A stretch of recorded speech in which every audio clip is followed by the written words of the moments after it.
Olá pessoal, tudo bom? Professor Bruno Mendes para mais uma aula de matemática do nosso curso, certo? Vamos hoje falar, a partir do que a gente falou da aula passada sobre conjuntos numéricos, vamos mostrar propriedades que esses conjuntos numéricos têm, consequências que a gente trabalha e como a gente pode aplicar isso em algumas formas, algumas consequências, alguns resultados que a gente obtém a partir disso, que são o mínimo múltiplo comum e o máximo divisor comum, e além de algum estudo de fatoração, de decomposição de números inteiros. Ok? Então vamos lembrar um pouco quais foram os conjuntos que a gente falou na aula passada e os mais importantes para essa primeira aula de agora. Nós falamos de um conjunto, o conjunto com a letra N, que era N de naturais, e o que nós colocamos aqui? Nós colocamos o 0, o 4, o 2, 7, o 11. Ok? Todos os números, a princípio, não negativos. E outro conjunto que a gente colocou aqui, que era o conjunto que levava consigo a letra Z, conjunto dos números inteiros, que tinham todos esses números, que eram os números positivos, e junto também tinha números que nós denominamos como números negativos, menos 1, menos 13 e assim por diante. Ok? E o que a gente vai falar na aula de hoje? Hoje nós vamos dizer que qualquer número inteiro ele pode ser decomposto. Como assim decomposto? Ele pode ser fatorado. O que quer dizer decomposição? O que quer dizer fatoração? Ok? Fatoração, para a gente, seria um método que a gente faz para transformar em fator. Mas o que é um fator? Vamos pensar um pouco nisso. 2 vezes 3, nós dizemos que é 6. Sim, mas o que representa o 2 e o 3? São cada uma das partes de uma multiplicação. Então, o 2 é um fator da multiplicação, o 3 é outro fator da multiplicação, 6 é o resultado dessa multiplicação. Então, a fatoração é a ideia de transformar em fator, transformar numa multiplicação. Transformar numa multiplicação.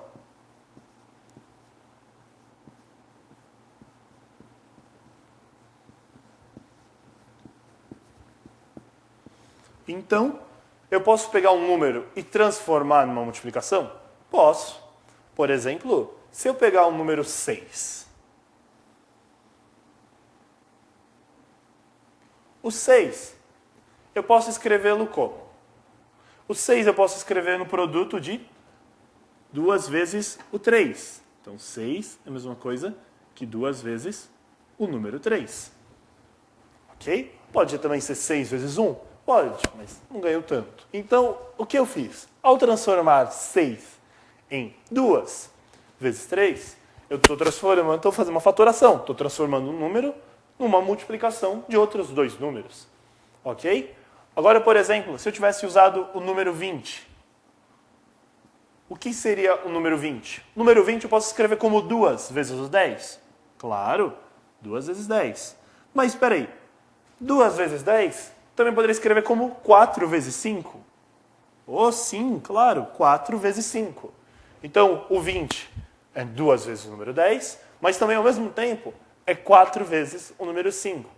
Então, o que eu estou fazendo? Eu estou transformando 20 numa multiplicação de dois números, 2 vezes 10 ou 4 vezes 5. Mas, paremos um pouco.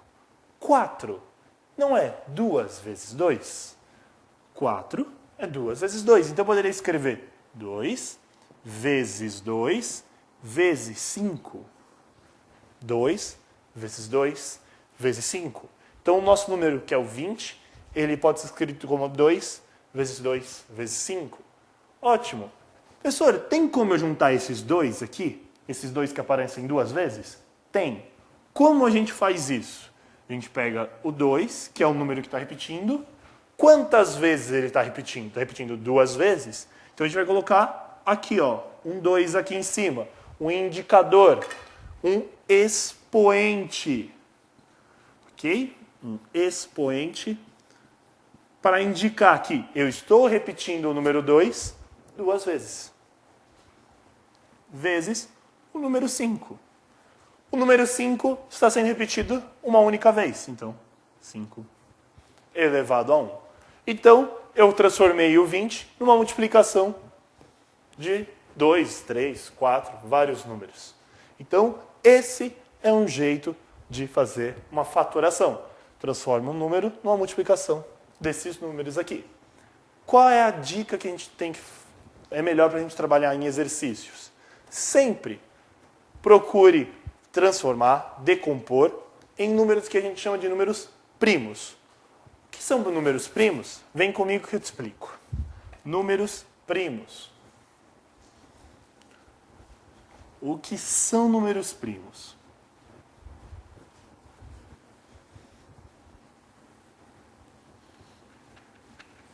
Olha só.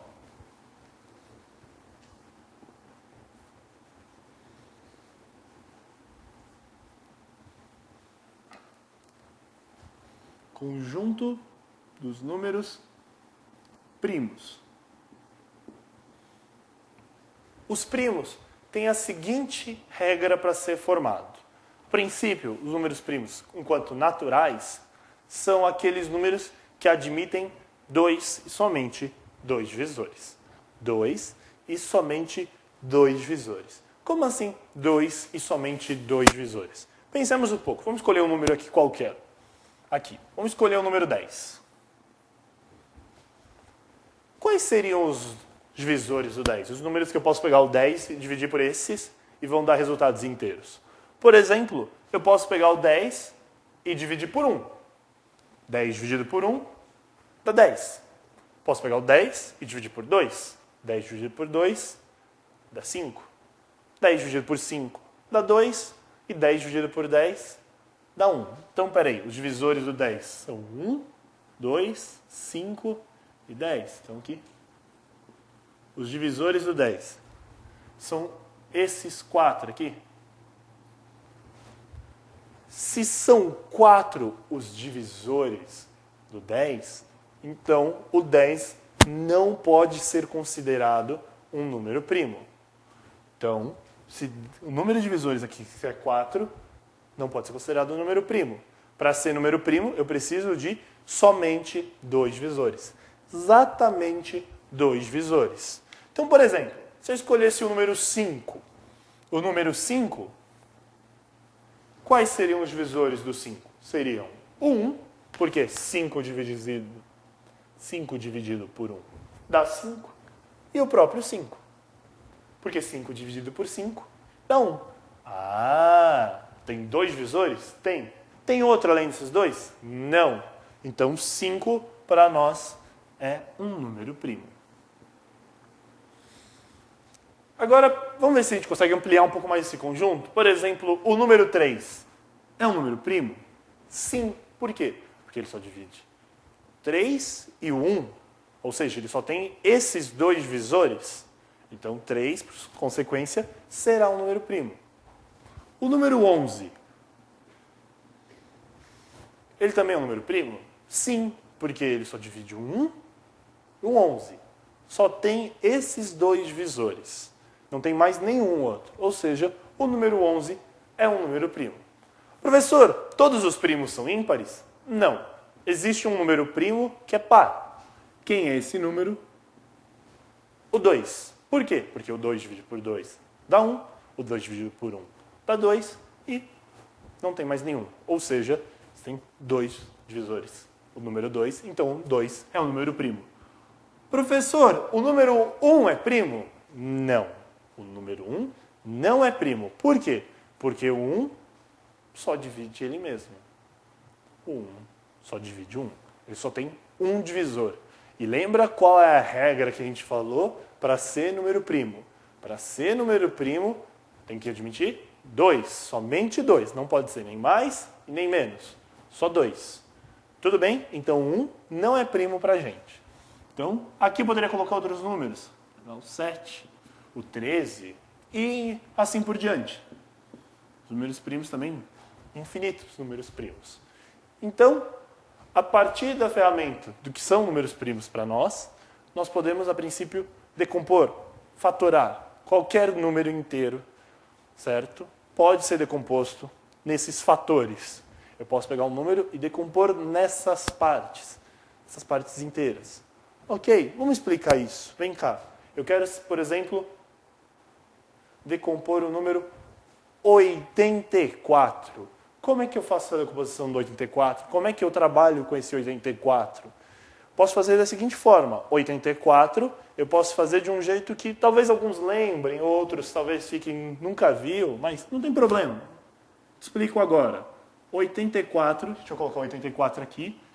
Vai colocar uma barra. Ok? E nessa barra, o que a gente vai fazer? A gente vai colocar, a princípio, quem seriam os possíveis fatores primos no qual o 84 pode dividir. Como assim? 84. Vamos lembrar um pouco da aula passada. 84 é um número par. Por quê? Termina em 4. Então, se 84 é um número par, eu posso pegar o 84 e dividir por 2. Se eu pegar o 84 e dividir por 2, 8 dividido por 2 dá 4. 4 dividido por 2 dá 2. 84 dividido por 2, 42. Peraí, 42 continua sendo um número par. Então eu posso dividir novamente por 2. 42 dividido por 2. 4 por 2 dá 2. 2 por 2 dá 1. 21. 21 não é um número par. Então eu não posso pegar o 21 e dividir por 2 agora. Tem que pensar em outro. Peraí, olhando os nossos primos, os dois. Agora o próximo seria o 3, a princípio. 21 eu vou dividir por 3. Ah, tá na tabuada. 21 dividido por 3 é 7.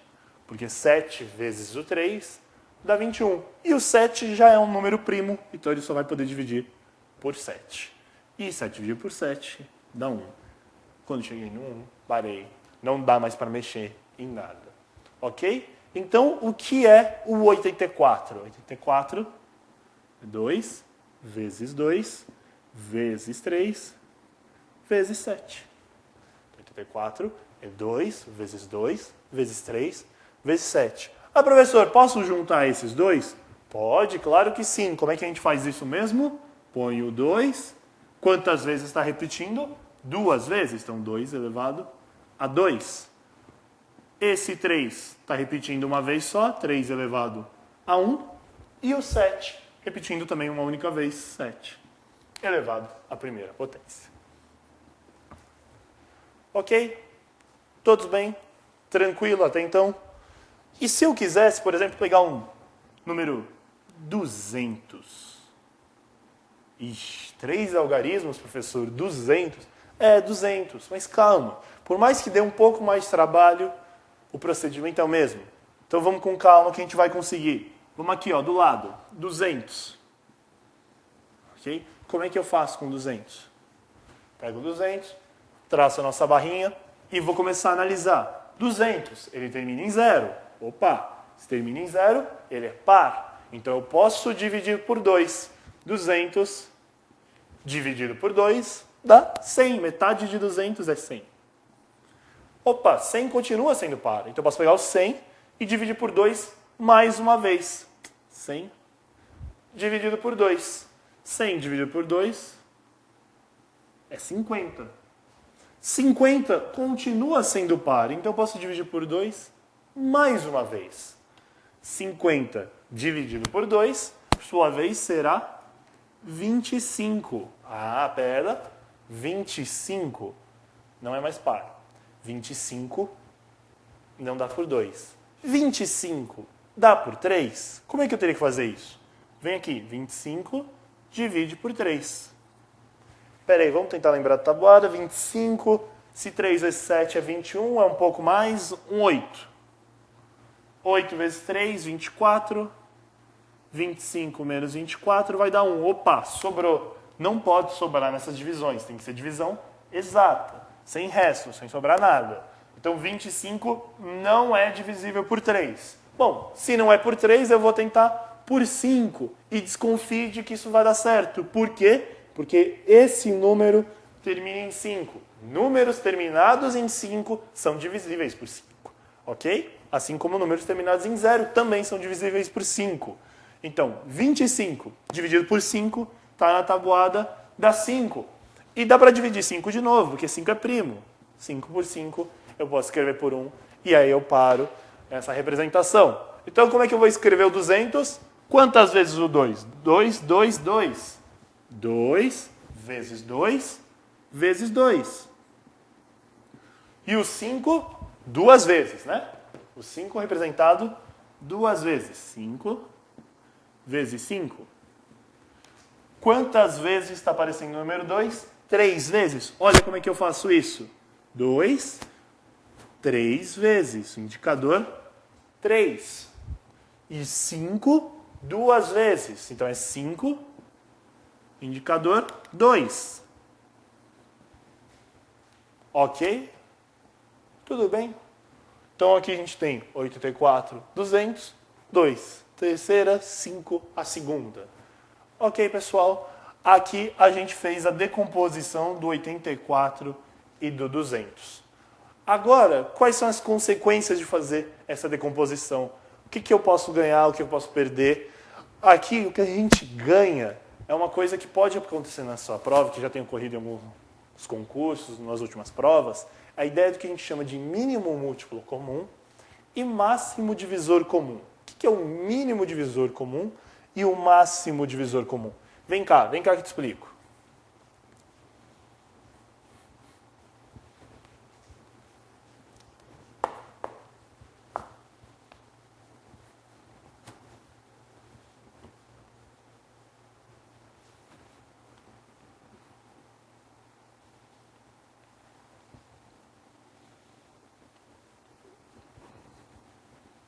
Olha só.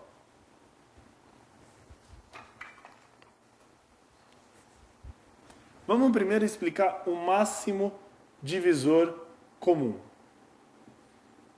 MDC. M de máximo, D de divisor, C de comum. O que é esse máximo divisor comum?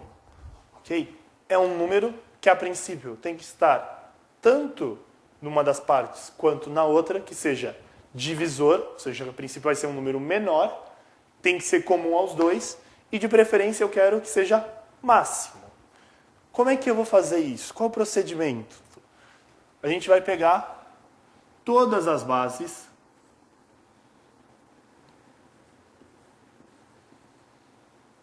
de todas as bases, a gente vai pegar as bases comuns.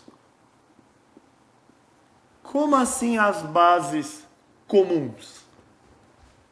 As bases comuns. Se eu ver num número, quando ele estiver decomposto, tiver uma base, um fator, e o outro número tiver o mesmo fator, a gente vai chamar de fator comum, base comum. Ok?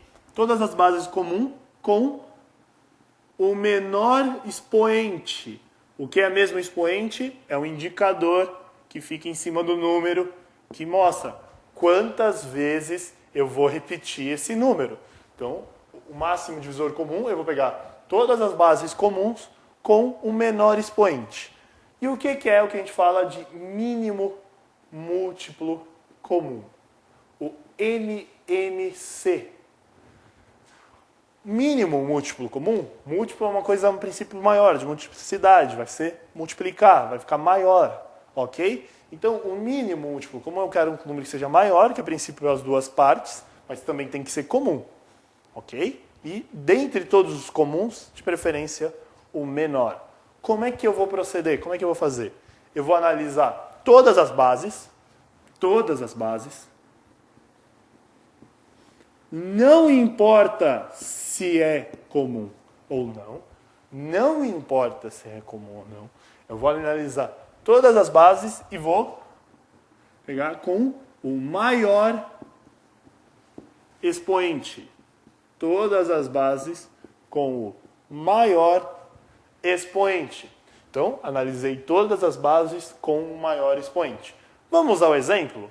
O 84 e o 200. O 84 e o 200. Olha só, 84 e 200. Como a gente escreveu o 84? Ok? A gente tinha escrito 84 como 2 elevado a 2 vezes 3 vezes 7. 2 elevado a 2 vezes 3 vezes 7. E o 200? A gente escreveu como 2 elevado a 3 vezes 5 elevado a 2. 2 com expoente 3 e o 5 com expoente 2. Ok? Como é que você tirou isso, professor? Calma, a gente fez isso anteriormente. A gente tinha feito isso no exemplo anterior. A gente só está reproduzindo ele aqui. 2 elevado a 2 vezes 3 vezes 7. E o 200, 2 elevado a 3 vezes 5 elevado a 2. Então, eu quero saber o que é o MDC do 84 e do 200. Então, do 84 e do 200. Olha só, vamos analisar todas as bases comuns. Quem são as bases comuns? 84 e 200. 84 tem base 2, tem base 3, tem base 7. 200 tem base 2, base 5, um fator 2 e um fator 5. Mas espera, qual é o único? O único aqui que é comum. Há um único fator que é comum em cima e embaixo, que tem tanto no 84 quanto no 200. O fator comum a esses dois é o fator 2. Visualiza, aqui tem 2 elevado a 2, aqui tem 2 elevado a 3. Então, o fator comum é o nosso querido 2. Então, vai aparecer o 2? Oh, sim, claro, 2. Agora, a gente falou que é todas as bases comuns com menor expoente, com um menor indicador. No 84 está 2 elevado a 2. No 200 está 2 elevado a 3. Qual é o menor? O 2. Se o 2 é o menor, eu vou representá-lo aqui. 2 elevado a 2. Porque esse aqui é o menor expoente. 2 e 3. Vamos analisar de novo as outras bases. Aqui no 84 tem base 3. No 200 tem base 3? Não. Então não vou olhar. 7, 5. Não, não tem. Então, o MDC de 84 e 200 é 2 elevado a 2. Ok? A partir da análise de todas as bases comuns com o menor expoente. E o MMC de 84 e 200. 84 e 200. Olha só, qual é o procedimento para fazer o MMC? Tem que fazer todas as bases. Todas as bases? Oh, claro, ó, todas as bases. Base 2, base 3, base 5, base 7. Então vamos colocar todas. Base 2, base 3, base 5, base 7. Agora, com o maior expoente. Como assim com o maior expoente? Aqui tem 2 elevado a 2. Aqui tem 2 elevado a 3. O maior expoente agora é o 3. O maior expoente é o 3. Então eu vou representar 2 elevado a terceira. 2 elevado a 3. Porque tem essas duas possibilidades. Aqui só tem esse 3. Se só tem ele, vai ele mesmo. É 3, a princípio elevado a 1, ou simplesmente 3.